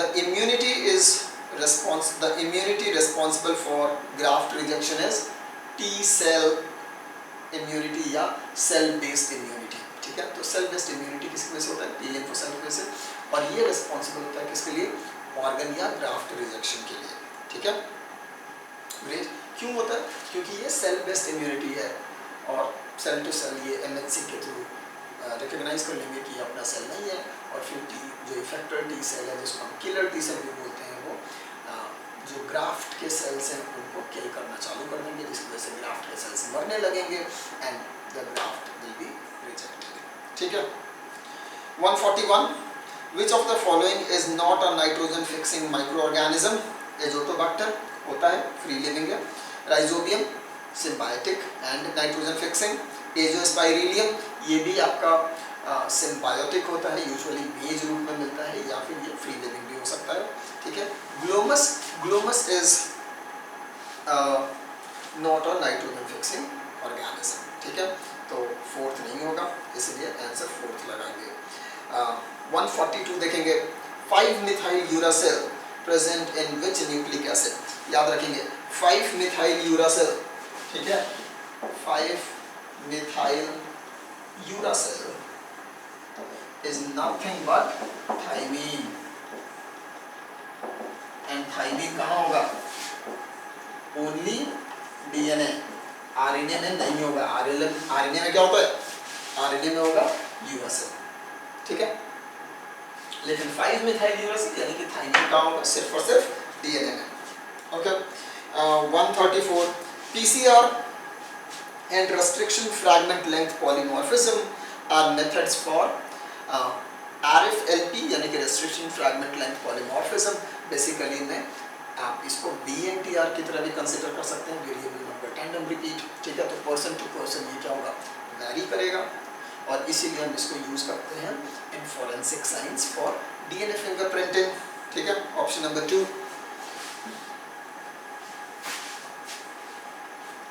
क्वेश्चन नंबर 144। ओके, यहाँ पे अगेन एनसीईआरटी इकोलॉजी यूनिट्स का क्वेश्चन है। ये एक डायग्राम दिया हुआ है यहाँ पर, बेसिकली ये ग्राफ है, ओके। और यहाँ पर आपको जे शेप कर्व भी है, सिग्मोइडल ग्रोथ कर्व भी है और कैरिंग कैपेसिटी के भी है।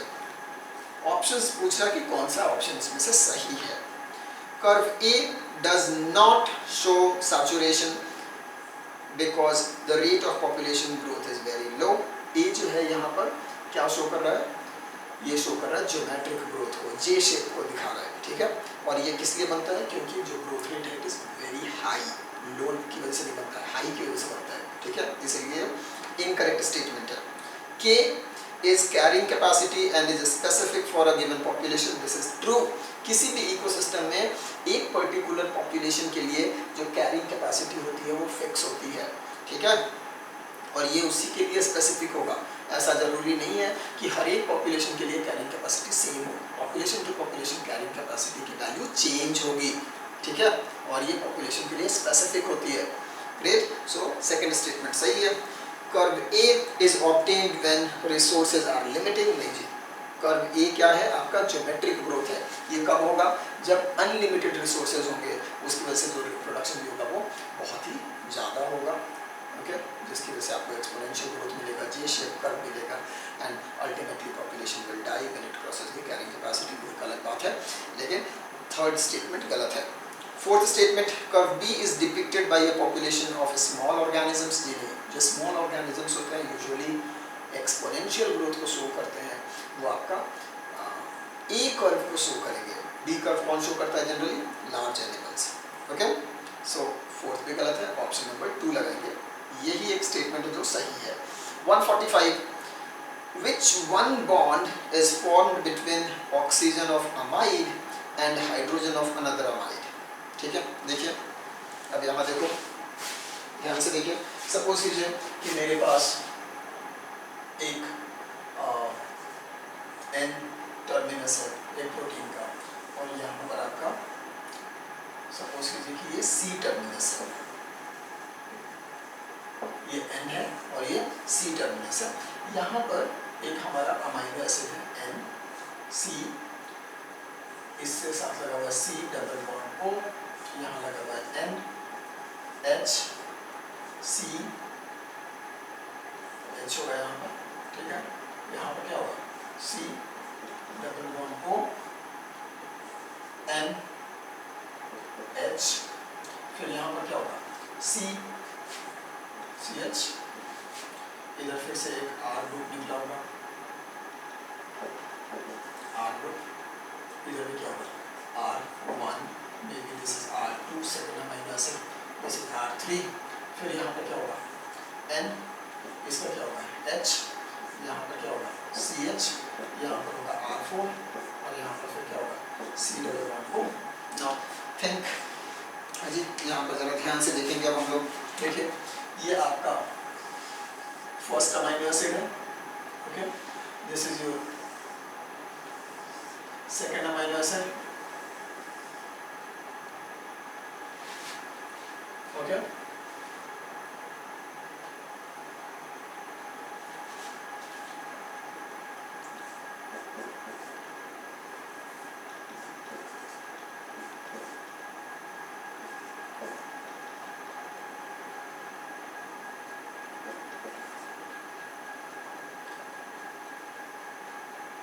And so on. This is your third amino acid and this is the part of your fourth amino acid. Now see, ये जो fourth amino acid का ये जो ग्रुप है ये क्या है, amide group. This is also amide group. ये सब क्या है, CONH2. ये क्या होता है, amide group. तो ये एक amide दूसरा amide, ये सब amides है। अब इस amide का जो H है इसके ऊपर क्या होगा, डेल्टा पॉजिटिव, यहाँ पर क्या होगा डेल्टा नेगेटिव। इन दोनों के बीच में क्या बन सकता है, हाइड्रोजन बॉन्ड। यहाँ क्या बन सकता है, हाइड्रोजन बॉन्ड, ठीक है। सो दो अमाइड बॉन्ड्स के बीच में क्या बनेगा, हाइड्रोजन बॉन्ड, ठीक है। Oxygen of one amide, oxygen of one amide and hydrogen of another amide bond के बीच में क्या बन रहा है, हाइड्रोजन बॉन्ड, ठीक है। और इसकी वजह से क्या बनता है, secondary structure of the protein, क्या बनेगा, secondary structure of the protein, ठीक है। इसी की वजह से क्या होगा, ये एक लूप में बन जाएगा। फिर यहाँ पर मान लीजिए ऐसे लूप, क्योंकि हाइड्रोजन बॉन्ड्स बनेंगे, इस तरह से क्या बन सकता है अल्फा हेलिक्स या फिर बीटा प्लेट या रैंडम कॉइल। तो जो सेकेंडरी स्ट्रक्चर होता है प्रोटीन का वो किसकी वजह से बनता है? Because of hydrogen bond between oxygen of one amide bond and hydrogen of another amide bond. ये बेटा ध्यान रखेंगे आप लोग, ठीक है? It's a very good question.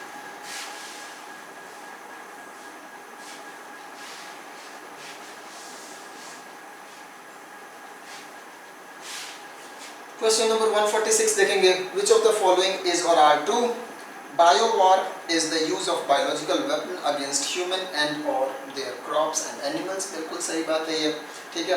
Biopiracy is unauthorised use of bio resources and traditional knowledge related to bio resources for commercial benefit. ये भी करेक्ट स्टेटमेंट है। Bio patent is exploitation of bio resources of other nations without proper authorization. नहीं जी, with proper authorization. So ये statement incorrect है, ठीक है। So first and second correct है, थर्ड इनकरेक्ट है। ऑप्शन नंबर 3 लगाएंगे। 147, read the following sentences. In elution the separated bands of DNA are cut out from agar gel and extracted from gel piece। बिल्कुल सही है। E. coli cloning vector PBR322 have ORI, antibiotic resistance genes, ROP and restriction sites। ये भी सही है। The downstream processing and quality control testing vary from product to product। This is also correct।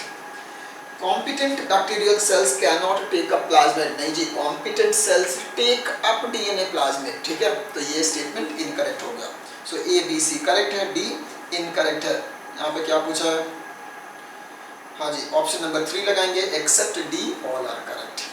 148, embryo culture is mostly used for recovery of interspecific hybrids। देखो, embryo culture हम कब करते हैं? Suppose कीजिए कि मेरे पास एक प्लांट है species 1 and I have another called species 2, okay।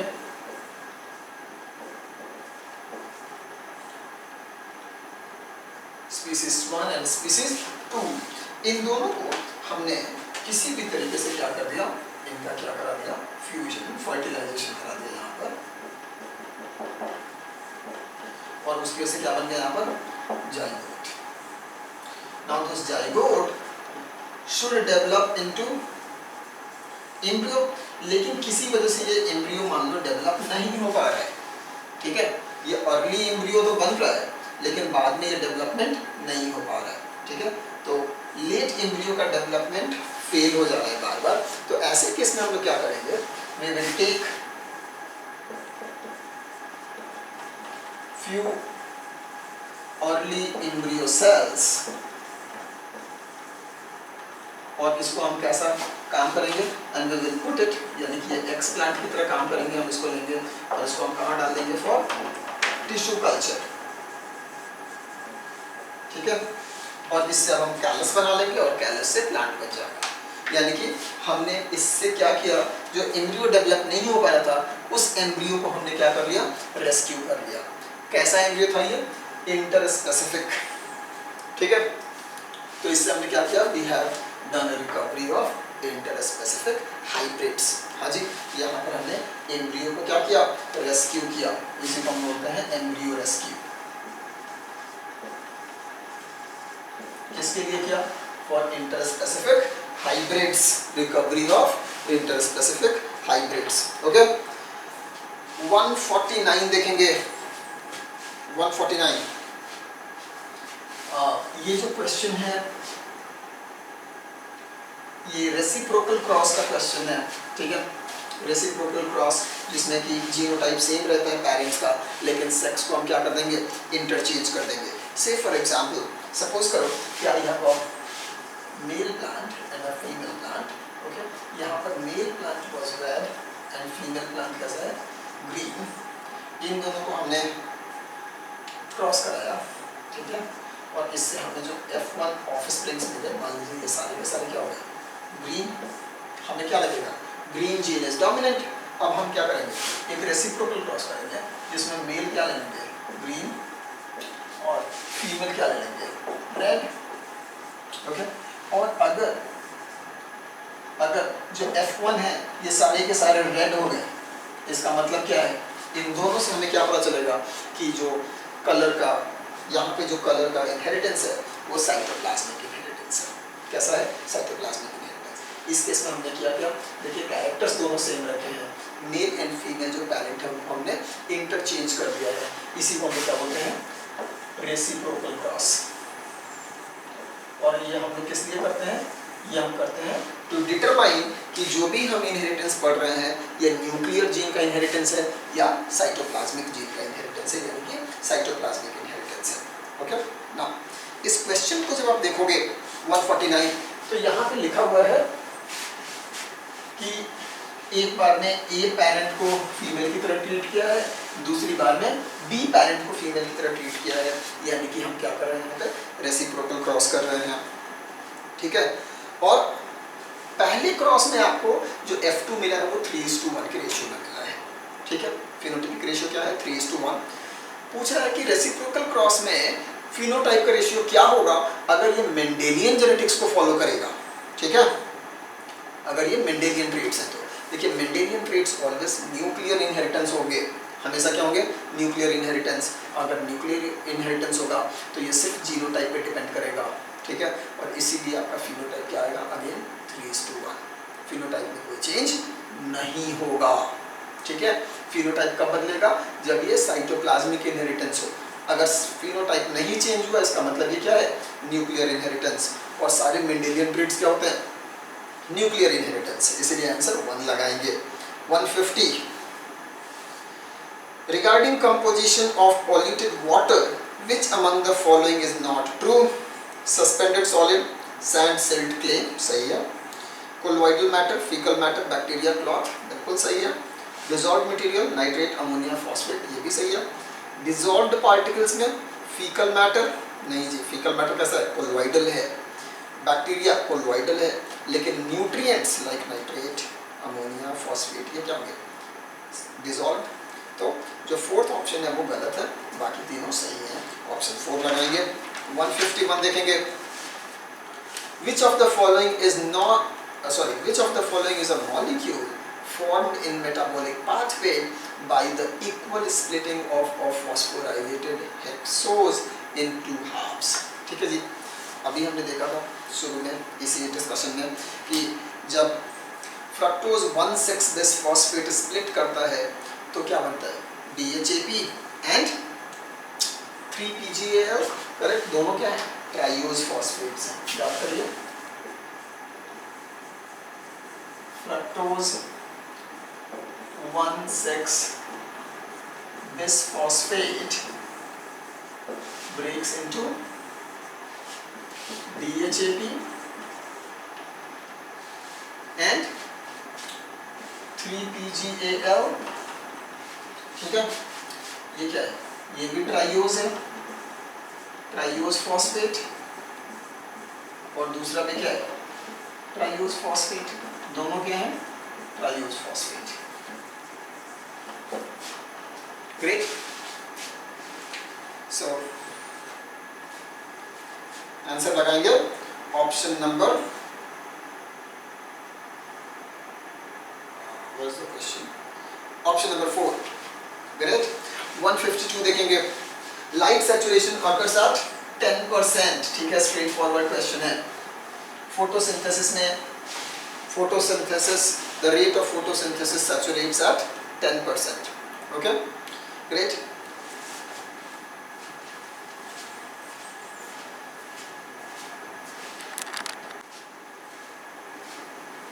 Question number 153 देखेंगे, which of the following is our correct combination with respect to their unique character? Marsilea, Marsilea एक टेरिडोफाइट है, हाँ जी, और हेट्रोस्पोरस टेरिडोफाइट है। ठीक है, इसमें स्पोरोकार्प भी बनेगा और हेट्रोस्पोरस है, तो दो अलग अलग तरह के क्या होंगे, स्पोरोकार्प बनेंगे, जिसमें कि अलग अलग तरह के स्पोर्स बनेंगे, microspore and megaspore. Okay, so first is correct. Puccinia, heteroecious and ascospores. Puccinia जो है वो एस्कोस्पोर प्रोड्यूस नहीं करेगा। पक्सीनिया बेसिडियोमाइसीटीज का मेंबर है, इसीलिए कभी भी एस्कोस्पोर का फॉर्मेशन नहीं करेगा। ठीक है, वैक्सीनिया में अलग अलग तरह के स्पोर्स बनेंगे, बेसिडियोस्पोर, यूरिडोस्पोर, टेल्यूटोस्पोर, पिक्निडियोस्पोर, हिप्नोस्पोर्स, लेकिन कभी भी एस्कोस्पोर का फॉर्मेशन नहीं होगा। ठीक है, cycas, motile sperm and phanerogams. हाँ जी, साइकस में स्पर्म जो होता है वो मोटाइल होता है, लार्ज साइज का होगा। ठीक है, और साइकस एक फेनेरोगैम्स है, it is an phanerogams, so correct है, C statement is correct. Sphagnum, Sphagnum is bog moss या पीट मॉस। ठीक है, ये क्लब मॉस नहीं होता है। क्लब मॉस किसको हम बोलते हैं? क्लब मॉस हम बोलते हैं लाइकोप्सिडा को, जो कि एक तरह का टेरिडोफाइट है। ठीक है, स्पैग्नम को हम क्लब मॉस नहीं कहते, तो ये भी गलत है। So A and C are correct, B and D are incorrect, option number 2। 154, active transport uses energy to pump molecules against concentration gradient, correct है। Is an active process, बिल्कुल correct है। Is carried out by membrane proteins, ये भी correct है, option 4 लगाएंगे all of these। 155, which hormone level reaches peak during luteal phase of menstrual cycle? luteal phase यानी कि जब corpus luteum का formation होता है, यानी कि the other half of the menstrual cycle after ovulation वाला period। ठीक है, और उसमें जो corpus luteum होता है वो किसका secretion करता है ज़्यादा? प्रोजेस्टेरॉन का। इसलिए luteal phase में किस हार्मोन का सबसे अधिक concentration होगा? प्रोजेस्टेरॉन का, option number 2। 156, identify the correct statement on inhibin। ठीक है, now inhibin एक ऐसा हार्मोन है जो कि corpus luteum ही secrete करेगा। ठीक है, और कॉर्पस ल्यूटियम जो है वो प्रोजेस्टेरॉन, ईस्ट्रोजन एंड इनहिबिन तीनों का सेक्रेशन करता है। हाँ जी, ओवेरियन फॉलिकल के जो ग्रैनुलोसा सेल्स होते हैं ये सब इनका सेक्रेशन करते हैं। ठीक है, उसी से आपका कॉर्पस ल्यूटियम का भी फॉर्मेशन होता है, इसीलिए ये तीनों हार्मोन्स कॉर्पस ल्यूटियम सेक्रेट करता है। ठीक है, और जो इनहिबिन है इसका रोल क्या है? Inhibin as the name suggest ये इनहिबिट करेगा किसको? secretion of gonadotropins through pituitary, यानी कि FSH और LH दोनों के सिक्रीशन को कम कर देता है कौन? इनहिबिन। ठीक है, उसको इनहिबिट करता है। लेकिन अगर पूछे कि LH और FSH में चूज करना हो तो आप किसको चूज करेंगे? FSH को। मेनली किसको करेगा? FSH को इनहिबिट करेगा। ठीक है, सो option number 2। 157, match the item given in column 1 with column 2 and choose the answer। Rennin milk protein के डाइजेशन में हेल्प करता है। एंटेरोकाइनेज ट्रिप्सिनोजेन को ट्रिप्सिन में कन्वर्ट करने में काम करता है। Oxyntic cell castle intrinsic factor जो कि विटामिन B12 के एब्जॉर्प्शन में हेल्प करता है। एंड फैट, फैट का एब्जॉर्प्शन कहाँ होता है? लैक्टियल्स में in the form of chylomicron. Okay, option number 1। 158, mature insulin consists of two short polypeptide chains, both chains are linked by, ये जो दोनों चेन होते हैं ये लिंक होते हैं किससे? डाइसल्फाइड लिंकेज से। यहाँ पे देखेंगे जब हम बात करते हैं इंसुलिन की, राइट, तो इंसुलिन में यहाँ पर एक ए पेप्टाइड है और एक दूसरा क्या है? बी पेप्टाइड है। Okay, A peptide is made up of 21 amino acids and B peptide is made up of 30 amino acids। ठीक है, A peptide में यहाँ पर आपका एक डाइसल्फाइड लिंकेज है और A और B को जोड़ने के लिए यहाँ पर क्या है? 2 डाइसल्फाइड लिंकेज। ठीक है, तो A और B जो पेप्टाइड है मैच्योर्ड इंसुलिन का, दिस इज मैच्योर्ड इंसुलिन। ठीक है, वो दोनों हेल्ड करते हैं किसके हेल्प से? Both A and B peptides are joined by disulphide linkage. कितने? 2। ओवरऑल मैच्योर्ड इंसुलिन में कितने डाइसल्फाइड लिंकेज हैं? 3। ओके, याद रखेंगे। सो 158 ऑप्शन नंबर 1। 159 देखेंगे, when a person is suffering from poor renal absorption, which of the following factor will not help in maintenance of blood volume, ठीक है। Poor renal absorption हो रहा है, ठीक है, और पुअर रीनल एब्जॉर्प्शन होगा तो क्या होगा, डाइल्यूट यूरिन बनेगा, जिससे कि लॉस ऑफ वाटर होगा, जिसकी वजह से ब्लड वॉल्यूम का क्या होगा, लॉस होगा। ग्रेट। लेकिन यहाँ पे बोल रहा है कि अगर पुअर रीनल एब्जॉर्प्शन है उसके बाद भी आपका ब्लड वॉल्यूम मेंटेन हो सकता है, okay, by 3 of the factors given here, और जो एक फैक्टर है वो इस चीज़ को हेल्प नहीं करेगा, ब्लड वॉल्यूम को मेंटेन करने में हेल्प नहीं करेगा, आपको वो बताना है, ठीक है ना। अगर पुअर रीनल एब्जॉर्प्शन है, ठीक है, और ग्लोमेरुलर फिल्ट्रेशन डिक्रीज हो गया है, ठीक है, ग्लोमेरुलर फिल्ट्रेशन अगर डिक्रीज हो गया है तो फिल्ट्रेट का अमाउंट भी क्या होगा, कम बनेगा, और उसकी वजह से आपका वाटर का लॉस कम होगा, यानी कि ब्लड वॉल्यूम को मेंटेन करने में हेल्प होगी। That is correct. Increased ADH secretion, ADH क्या है, एंटी डायूरेटिक हार्मोन है, अगर इसका सिक्रीशन बढ़ेगा तो एब्जॉर्प्शन क्या होगा, इंक्रीज हो जाएगा, रीनल एब्जॉर्प्शन क्या होगा, इंक्रीज हो जाएगा, जिसकी वजह से आपका ब्लड वॉल्यूम मेंटेन करने में अगेन हेल्प होगी, ठीक है। Decreased atrial pressure in kidney, देखिए अगर एट्रियल प्रेशर किडनी में डिक्रीज करेगा तो उसकी वजह से क्या होगा, हाँ जी, उसकी वजह से आपका जीएफआर जो है, ग्लोमेरुलर फिल्ट्रेशन, वो क्या हो जाएगा, लेस, ठीक है, अगर लेस या डिक्रीज कर जाएगा, और इसकी वजह से भी आपका क्या होगा, फिल्ट्रेट कम बनेगा, तो ब्लड वॉल्यूम का लॉस भी क्या होगा, कम होगा। लेकिन फोर्थ ऑप्शन देखिए, इंक्रीज्ड एट्रियल प्रेशर, अगर इंक्रीज्ड एट्रियल प्रेशर, इसकी वजह से क्या होगा, जीएफआर जो है वो क्या हो जाएगा, इंक्रीज, और इसकी वजह से लॉस क्या होगा, वो भी इंक्रीज कर जाएगा, यानी कि ब्लड वॉल्यूम को मेंटेन करने में हेल्प नहीं होगी। So option number 4, okay, it is a very good question.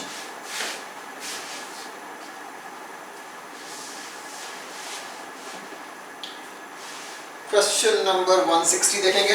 How much duration required for formation of 8 cells from a single yeast cell, याद रखेंगे आपको, एक ईस्ट सेल से आपको कितना बनाना है, 8 सेल्स, ओके, याद रखेंगे, किससे, 2 टू पावर n रूल को फॉलो करता है, ओके, तो 2 to power n is equals to 8, तो n की वैल्यू क्या होगी, 3, यानी कि 3 डिविजन्स या 3 जनरेशंस आपको लगेंगे,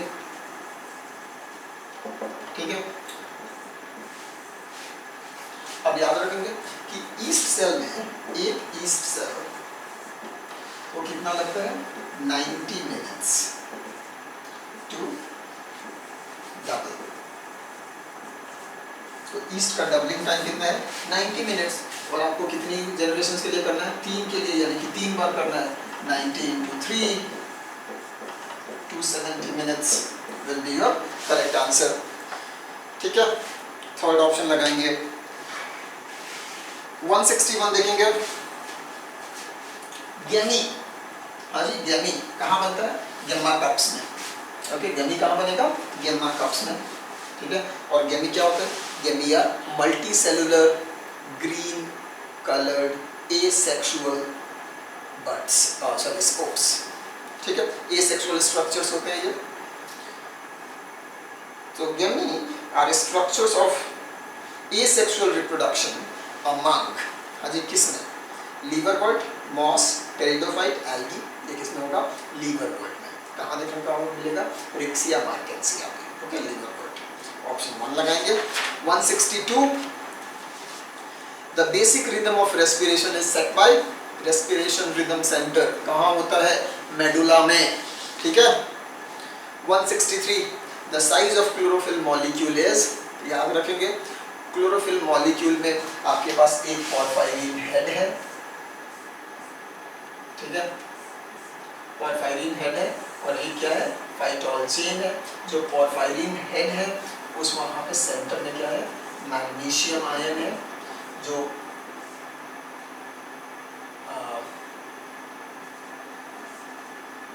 जुड़ा हुआ है यहाँ पर पोरफायरिन ग्रुप से, ये पोरफायरिन हेड बनेगा यहाँ पर, ये सब नाइट्रोजन एटम्स हैं यहाँ पर, ठीक है।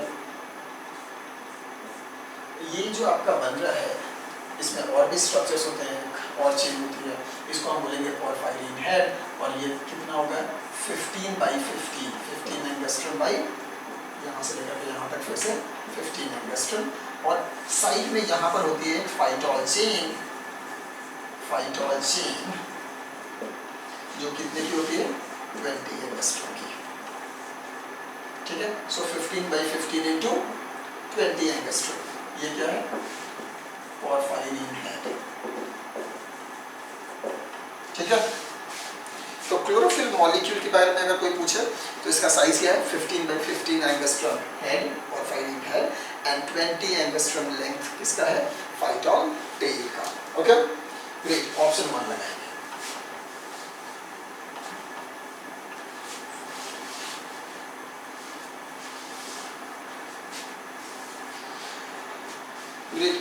Question number 164. SAN, sino-auricular node, is responsible for initiating and maintaining the rhythmic contraction or contractile activity of heart. Correct है, इसीलिए उसको क्या बोलते हैं pacemaker. True. Body has ability to alter the stroke volume as well as heart rate, thereby the cardiac output. This is also true. हाँ जी, thyroxine का यही role होता है। थायरोक्सिन क्या करता है आपका heart rate and stroke volume दोनों को इंक्रीज कर देता है, जिसकी वजह से कार्डियक आउटपुट बढ़ जाता है and it results in high PMR, okay so correct है। Cardiac output of an athlete will be much lower than that of ordinary man, ये गलत है, उल्टा क्या होगा हाई होगा। जो एथलीट्स होते हैं उनका जो कार्डियक आउटपुट होता है वो नॉर्मल पर्सन से ज़्यादा होता है। So this C statement is false. D, normal activities of the heart are regulated intrinsically, yes, through SAN, that is true. So TTFT, option number 3 लगाएंगे। 165, chronic myeloid leukemia is CML, okay, chronic myeloid leukemia disease is an example of, किसका example है ये example होता है reciprocal translocation का। देख लीजिए यहाँ पर होता क्या है, एक आपके पास है क्रोमोसोम नंबर 9 जो बड़ा होता है, क्रोमोसोम नंबर 9, और एक है आपके पास क्रोमोसोम नंबर 22। अब कुछ पोर्शन जो है वो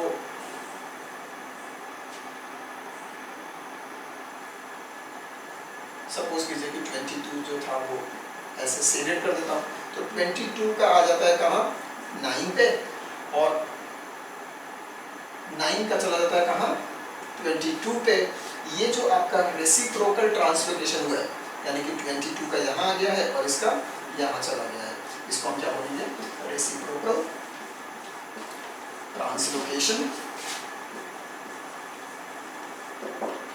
इसकी वजह से क्या होता है, इसकी वजह से होगा CML, क्रोनिक माइलॉइड ल्यूकेमिया। और ये जो अब नया क्रोमोसोम नंबर 2 बना है, इसी को हम लोग बोलेंगे फिलाडेल्फिया क्रोमोसोम, याद रखेंगे, इसी को हम लोग क्या बोलेंगे Philadelphia chromosome, okay. So answer क्या होगा reciprocal translocation between chromosome number 9 and chromosome number 22, okay. 166, Which one of the following plant is monoecious? Monoecious का मतलब क्या है, मोनो का मतलब होता है सेम एंड CS का मतलब होता है बॉडी, यानी इसका मतलब क्या है, अगर both sex organs are present on the same plant और सेम ऑर्गेनिज्म, तो ऐसे को हम क्या बोलेंगे मोनोसियस, ठीक है। मोनोसियस का मतलब हो गया बाइसेक्सुअल, ओके। सो साइकस डायोसियस होता है, मार्केंसिया डायोसियस, पापाया डायोसियस, पाइनस जो पाइन ट्री होता है वो क्या होता है मोनोसियस। क्यों, मेल एंड फीमेल कोन दोनों सेम प्लांट पे ही प्रेजेंट होते हैं, यानी कि सेम प्लांट पे मेल कोन भी है यानी कि male sex organ, and female cone यानी कि फीमेल सेक्स ऑर्गन भी है, इसीलिए ये क्या हो गया monoecious. 167, the rate of transpiration is high when the temperature is dry, sorry the atmosphere is dry and temperature is high, fourth option लगाएंगे। 168, अगेन NCERT का डायग्राम बेस्ड क्वेश्चन है, ओके। करेक्ट आंसर क्या लगाएंगे third, जो P है वो CO2 है, जो Q है वो N2O है, R जो है वो CFC है क्लोरोफ्लोरोकार्बन्स, एंड जो S है that is methane CH4. Okay, option 3. 169 टेंड्रिलर stipule occurs in. Example है ये, याद रखना है आपको. टेंड्रिलर stipule is found in Smilax. ठीक है, याद रखेंगे. 170 which of the following statement is not related with key. Key is analytical in nature. Yes. Key is based on contrasting characters, जिनको हम couplets बोलते हैं. Yes. Key used in identification. Yes. Taxonomical aid है ये. And key used in phylogeny. नहीं जी, phylogeny में हम इसका use नहीं करते हैं. D is incorrect. Fourth is incorrect. Fourth आपका correct answer है. 161. Consider the above diagram and pick out the correct statement. ठीक है, यहाँ पे जो डायग्राम है वो बेटा ciliated simple columnar ciliated epithelium का है. किसका है? Simple columnar ciliated epithelium. ठीक है, या फिर आप कॉमनली इसको बोलते हैं सिलिएटेड कॉलमनर एपिथेलियम. इसका है सिलिएटेड कॉलमनर. ओके, अब देखो, it is columnar epithelium composed of single layer of tall and slender cells. Correct. It is commonly found in the tubular parts of nephron. Nephron के tubular part में क्या होता है? देखिए,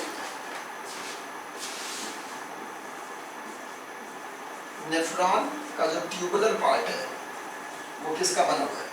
ट्यूबुलर पार्ट बना हुआ है PCT, DCT and loop of Henley.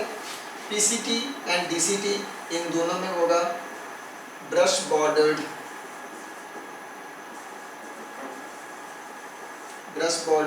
Cuboidal epithelium. Okay, और इसमें क्या होगा? स्क्वामस. ठीक है, लूप ऑफ हेनले में स्क्वामस. तो commonly found in tubular part of nephron is incorrect. PCT incorrect and it has multi layered epithelium, वो भी नहीं है, सिंगल लेयर में है, इसीलिए ऑप्शन 1 लगाएंगे. क्वेश्चन नंबर 172 देखिए. Consider the following statements. Which of the following statement is और are correct related to universal rule of nomenclature. ठीक है, अब यहाँ पे जितने भी स्टेटमेंट्स दिए हुए हैं सारे के सारे क्या हैं? सही हैं, इसीलिए फोर्थ ऑप्शन लगाएंगे ABCD. ओके, 173 देखेंगे. Which hormone is produced by cold stimulus? Vernalin. And vernalin जो है वो वर्नेलाइजेशन के लिए रिस्पॉन्सिबल होता है. ठीक है, जो कि क्या है? वर्नेलाइजेशन इज द फेनोमेना और the effect of cold temperature on flowering pattern of the plants, either qualitative और क्वांटिटेटिव. ठीक है, तो आंसर क्या लगाएंगे? वर्नेलिन. और याद रखेंगे कि वर्नेलिन इज अ हाइपोथेटिकल फाइटोहार्मोन, क्योंकि आज तक हमने इसको एक्सट्रैक्ट नहीं किया है, इसीलिए ये क्या है? हाइपोथेटिकल हार्मोन है. सेकंड, 174 देखेंगे. Again NCERT class 11 last chapter आपका एंडोक्राइन सिस्टम वाला. ठीक है, केमिकल कोऑर्डिनेशन. डायग्राम है और इसमें पूछा है कि कौन सा सही है. A जो है वो प्लाज्मा मेम्ब्रेन है, जो B है वो हार्मोन रिसेप्टर कॉम्प्लेक्स है, इंट्रासेलुलर. ओके, एंड C जो होना चाहिए वो mRNA होना चाहिए था, उससे आपका प्रोटीन बनता, और फाइनली प्रोटीन से क्या होता है? D, जो कि फिजियोलॉजिकल रिस्पॉन्सेज है, like your tissue growth and differentiation. इसीलिए ऑप्शन 4 लगाएंगे यहाँ पर. 175 out of the 5 kingdom of Whitaker, multicellular eukaryotes belong to fungi, plantae and animalia. Three kingdoms. Option number 3. 176 pteridophytes have advancement over bryophyta in. हाँ जी, तो pteridophyta में bryophyta से कुछ advancement है. किस किस टर्म्स में? Presence of vascular tissue, yes. Presence of root, yes. याद करिएगा कि जो ब्रायोफाइटा है उसमें बॉडी थाइरॉइड है. There is no distinction of root, stem and leaf. हाँ जी, क्योंकि वहाँ रूट लाइक स्ट्रक्चर है, राइजोइड रूट नहीं है, लेकिन टेरिडोफाइटा में रूट होता है, ठीक है। तो प्रेजेंस ऑफ रूट भी क्या हो गया, एक एडवांसमेंट हो गया। Necessity of water for fertilization, ये दोनों को चाहिए, ब्रायोफाइटा और टेरिडोफाइटा दोनों को चाहिए, इसलिए यहाँ पर कोई एडवांसमेंट नहीं है। ऑप्शन 4 लगाएंगे, ठीक है, both 1 and 2। 177 choose the correct option of these. यहाँ पर 3 या आपको सर्कल्स दिए हुए हैं, ए बी एंड सी। हाँ जी, तीनों अलग अलग स्पीसीज के हैं। ये क्या है, स्पीसीज तीनों का अलग अलग है, यानी कि A B C are 3 different populations, 3 different non overlapping populations हैं। ये तीनों क्या है, लोकल पॉपुलेशंस हैं। ओके, ये मेटा पॉपुलेशन कब होते हैं, जब ये बड़े एरियाज में मोर देन 1 पॉपुलेशंस होते और सब एक ही स्पीसीज के होते हैं, ठीक है। तो एक लार्जर ज्योग्राफिकल एरिया में if there are more than 1 local population, तो उन सारे पॉपुलेशंस, लोकल पॉपुलेशन को कलेक्टिवली हम क्या बोलेंगे, मेटा पॉपुलेशन, ठीक है।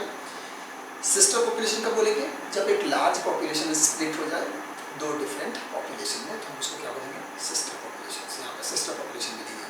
ये तीनों क्या है, लोकल पॉपुलेशन में। ऑप्शन नंबर 3 लगाएंगे। 178 in which of the following biogeochemical cycle atmospheric phase is absent, इसमें होगा फॉस्फोरस। देखो बेटा, सेडिमेंट्री साइकिल कौन कौन सा है, फॉस्फोरस एंड सल्फर, ठीक है। जिसमें से कि अगर पूछे कि गैसियस फेज किसमें एब्सेंट है, तो लगाएंगे आप फॉस्फोरस, क्योंकि सल्फर के साइकिल में थोड़ा सा गैसियस फेज होता है, ठीक है, sulphur dioxide and other sulphate के फॉर्म्स में, ठीक है। तो आंसर क्या लगाएंगे, second, phosphorus. 179 during metaphasic mitosis क्या होता है, मेटाफेजिक माइटोसिस में हम क्या देते हैं कि जो आपके क्रोमोसोम्स हैं वो एक मेटाफेजिक प्लेट पे अरेंज होते हैं। यहाँ पर जो सिस्टर क्रोमैटिड्स हैं वो सेपरेट होते हैं, सॉरी एनाफेज में सेपरेट होते हैं। यहाँ पर क्या हो रहा है, जितने भी क्रोमोसोम्स हैं सारे के सारे 2C स्टेट में है, ओके, सारे के सारे किस स्टेट में है, 2C स्टेट में ऐसे होंगे, यानी कि दोनों सिस्टर क्रोमैटिड्स हैं, ठीक है। हर एक क्रोमोसोम आपका 2C स्टेट में है, ओके, और सब अरेंज्ड है इन 1 मेटाफेजिक प्लेन, जिसको हम मेटाफेजिक प्लेट बोलते हैं। So all chromosomes coming to lie at equator with 1 chromatid of each chromosome connected by its kinetochore to spindle fiber from one pole and its sister chromatid connected to its kinetochore to spindle fiber of opposite pole। ये इस पोल से arrange होगा और ये दूसरे पोल से, ठीक है। इस तरह से होता है यहाँ पे इन case of mitotic metaphase. Option number 3। Question number 180 जो क्वेश्चन है ये नर्व कंडक्शन का क्वेश्चन है, ध्यान से देखिए। Find out the correct word for the following A B C D and E. अब देखो यहाँ पर ए जो है वो एक्चुअली में रेस्टिंग पोटेंशियल है, बी में यहाँ पे डीपोलराइजेशन स्टार्ट हुआ है, सी में भी डीपोलराइजेशन हो रहा है अभी, D is completely depolarised state, okay, और जो ई है वो हाइपोपोलराइज्ड स्टेट है, याद रखेंगे, ठीक है। ए जो क्वेश्चन है वो पूछ रहा है एट विच स्टेज और point opening of potassium voltage gated channel start, ठीक है। तो ओपनिंग कब स्टार्ट होगी, जब सेल पूरी तरह से डीपोलराइज हो जाएगा, यानी कि एट डी, कैपिटल डी। हाँ जी, तो कैपिटल डी पे आपका पोटाशियम चैनल्स खुलने लगते हैं, पोटाशियम वोल्टेज गेटेड चैनल खुलने लगेंगे। एट विच स्टेज और point potassium VGC close, potassium voltage gated channel close कब होंगे, जब हाइपर पोलराइज हो जाएगा, यानी कि E. Value of action potential, value of action potential क्या होता है, the potential at complete depolarisation state, यानी कि +30 मिली वोल्ट, ठीक है। सो क्या होता है आंसर, ऑप्शन नंबर 4, ठीक है। सो बहुत अच्छा क्वेश्चन था ये भी, प्लीज ध्यान रखेंगे। दीज आर एनालिटिकल क्वेश्चन जो कि एनसीईआरटी से रिलेटेड है and could be part of your NEET paper. So थोड़ा ढंग से पढ़ेंगे, ओके, टाइम बहुत कम है, इसलिए आप पूरी चीज़ लगा दीजिए। And thank you very much, all the best, keep studying, keep learning, see you in next paper discussion. Thank you very much.